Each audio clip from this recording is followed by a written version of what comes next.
Hi friends, welcome to our channel PG talks review on పారిజాత పర్వం. Basic గా movie ఏంటంటే సినిమా ఇండస్ట్రీలో ఒక డైరెక్టర్ ఎలాంటి కష్టాలు పడతాడు అని బ్యాక్ డ్రాప్ లో స్టార్ట్ అవుతుంది అనమాట. ఏమాత్రం వెయిట్ చేయకుండా రివ్యూ గురించి మాట్లాడుకున్నట్లయితే, మూవీలో హీరో ఒక డైరెక్టర్ అనమాట. హీరో వాళ్ళ ఫ్రెండ్ ని పెట్టి ఒక సినిమా తీయాలనుకుంటాడు. అలా తన ఫ్రెండ్ ని పెట్టి సినిమా తీయాలనుకుని చాలా మంది ప్రొడ్యూసర్ దగ్గర వెళ్ళి తిరుగుతాడు అనమాట. హీరో ఎంతమంది ప్రొడ్యూసర్ దగ్గరికి వెళ్ళి సినిమా స్టోరీ చెప్పినా సినిమా తీయాలని అనుకోరు. ఎందుకంటే ఒకవేళ హీరో డైరెక్టర్ అయితే తన ఫ్రెండ్ ని పెట్టి మాత్రమే సినిమా తీయాలనుకుంటాడు. ప్రొడ్యూసర్స్ కి వాళ్ళ ఫ్రెండ్ ఇష్టం లేకపోవడంతో ఏ ప్రొడ్యూసర్ కూడా ముందుకు రాడనమాట. అలా ఏ ప్రొడ్యూసర్ కూడా ముందుకు సినిమా తీయకపోవడంతో హీరోనే సొంతంగా ప్రొడ్యూస్ చేయాలనుకుంటాడు. కానీ హీరో దగ్గర డబ్బులు ఉండవు. హీరో దగ్గర సినిమా తీయడానికి డబ్బులు లేక హీరో ఆలోచిస్తుంటే అప్పుడే ఒక ఆలోచన వస్తుంది అనమాట హీరోకి.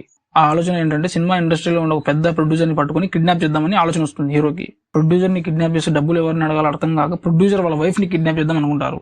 ప్రొడ్యూసర్ వాళ్ళ వైఫ్ ని కిడ్నాప్ చేశారా లేదా, కిడ్నాప్ చేసి ఏం చేస్తారు, సో హీరో అనుకున్నట్టు తన డైరెక్టర్ అవుతాడా లేదా అనేది మూవీ ప్లాట్ అనమాట బేసిక్ గా.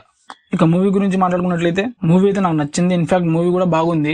డైరెక్టర్ కష్టాలంటే మరీ నేనింతే మూవీ సినిమాలు పడేంత కష్టాలు అయితే ఉండవు అనమాట. ఇది ఒక డిఫరెంట్ జోనర్. మూవీలో ప్లస్ పాయింట్ ఏంటంటే కామెడీ. ఓవరాల్ గా కామెడీ లేకపోయినా మూవీలో అక్కడక్కడ కొంచెం మూవీలో కామెడీ ఉంటుంది. సునీల్ గారు, వైవహర్ష వీళ్ళ కామెడీ టైమింగ్ మాత్రం మూవీలో చాలా బాగుంటుంది.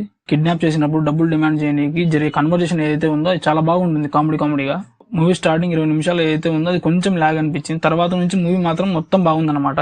2 గంటల 10 నిమిషాలు మూవీ అయితే ఉందో అది ఎక్కడ కూడా బోర్ కొట్టకుండా సింపుల్ వెళ్తూ ఉంటుంది అనమాట మూవీ మాత్రం మీ ఫ్రెండ్స్ అండ్ ఫ్యామిలీతో కూర్చొని హ్యాపీగా చూసేయచ్చు. నాకైతే మూవీ మాత్రం అబోవ్ యావరేజ్ అనిపించింది. నేనైతే మూవీకి 5కి 2.5 ఇస్తాను. మూవీ అయితే బాగుంది. ఒకవేళ చూడాలనుకునే వాళ్ళు చూడొచ్చు. ఒకవేళ మీరు కూడా మూవీ చూసింటే మూవీ ఎలా ఉంది కామెంట్ చేయండి. ఇక రివ్యూ ఇంతే ఫ్రెండ్స్. కొత్త మూవీ రివ్యూతో మళ్ళీ కలుద్దాం.